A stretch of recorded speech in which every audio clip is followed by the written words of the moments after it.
Here's a quick guide on how you can prepare your lawn and make it more resilient to Chafer grub feeding. Last year, I had the opportunity to repair a struggling lawn using a soil biology first approach. Right now, it's doing really well compared to neighboring lawns that have been decimated by wildlife. Metro Vancouver has already put together a solid best management practices guide for European Chafer beetle. Today, I want to expand on their material and supplement what they already have. First, a quick introduction to European Chafer beetles. European Chafer larvae feed on grass roots. The larger, later stage grubs in fall and early spring tend to cause the most noticeable damage.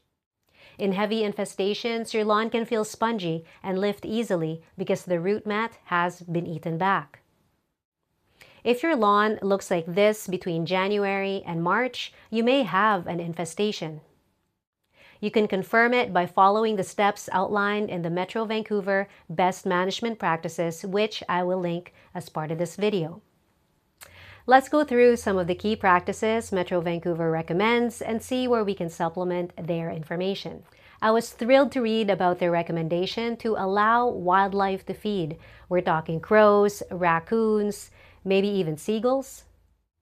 Wildlife feeding helps reduce the Chafer population. Sure, your lawn will look ugly for a short while, but you're doing a service to your community through population control. They also mention two types of organisms that you can purchase to control the grubs. The first one, Heterorhabditis bacteriophora, a species of nematode. Let's put a pin in that for a moment. And the second is BTG, Bacillus thuringiensis galleria, a bacteria that was discovered inside a dead larvae of a wax moth. Besides buying these products, what can you do on your own? I like starting lawn repairs around May, when the grubs are pupating or have already pupated. This is a non-feeding stage of the beetle, and that window of transformation buys you time to rebuild your lawn. First, loosen compaction using a strong garden fork or a broad fork if you have one. With your garden tool and some elbow grease, puncture and lift the soil. I do not recommend flipping it. Heavily compacted lawns are common, which is why we see a lot of grass struggling in urban areas.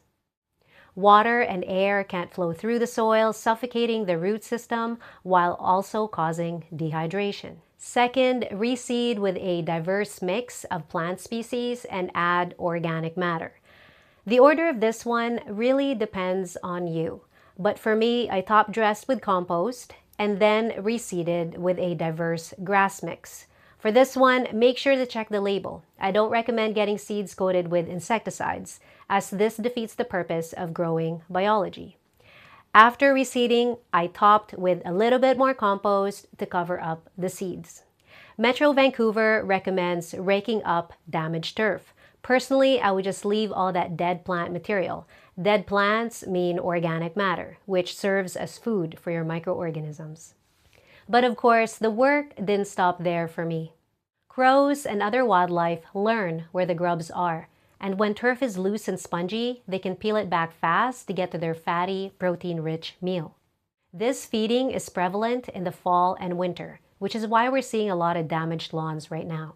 So, in addition to everything else I mentioned before, I also used high-quality compost.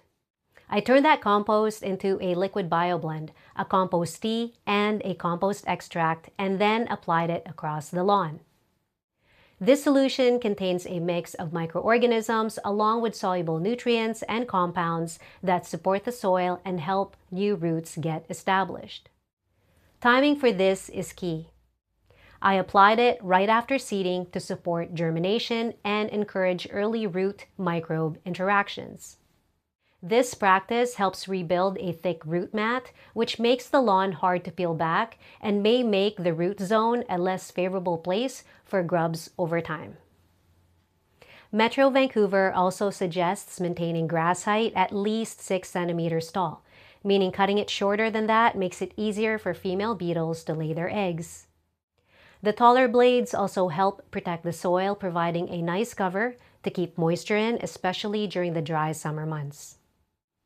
I would even go as far as letting your grass seed during the first season of restoring your lawn or forever. The flowers provide food for pollinators and the seeds provide food for birds. Let's get back to Heterorhabditis bacteriophora. Did you know entomopathogenic nematodes like Heterorhabditis bacteriophora aren't usually the main organisms that kill Chafer grubs? They carry a symbiotic pathogenic bacterium called Heterorhabditis. After the nematode actively seeks out its prey, it enters the insect's body cavity. Once inside, it releases its bacteria into the insect's internal fluids. Inside the insect, the bacteria multiply rapidly, shut down its defenses, and kill it, turning it into a nutrient-rich soup.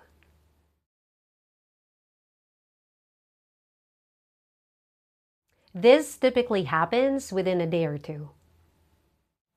The nematodes will then feed on both the bacteria and the broken down insect tissues. They grow and reproduce inside the cadaver, then a new generation of nematodes leaves carrying the bacteria and continues the cycle of finding their next insect host. So who's farming who here?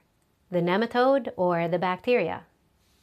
The thing about these nematodes is that they're cruisers. They actively move through the soil to search for hosts. If your lawn is heavily compacted and you apply these nematodes that need complex spore spaces in the soil to move around, it's a waste of your time and money. I suggest decompaction, addition of organic matter, reseeding, and focusing on root health first. And then, if you're going to use these organisms, apply them when the habitat supports them. The goal isn't zero grubs. The goal is a lawn that's thick, rooted, and hard to peel back. The kind of lawn that provides ecosystem services like water purification, toxin decomposition, nutrient retention. So instead of letting nutrients leach, it'll actually hold it within the soil and maybe even support pollinators. The type of lawn that's healthier for the long run. See you in the next one.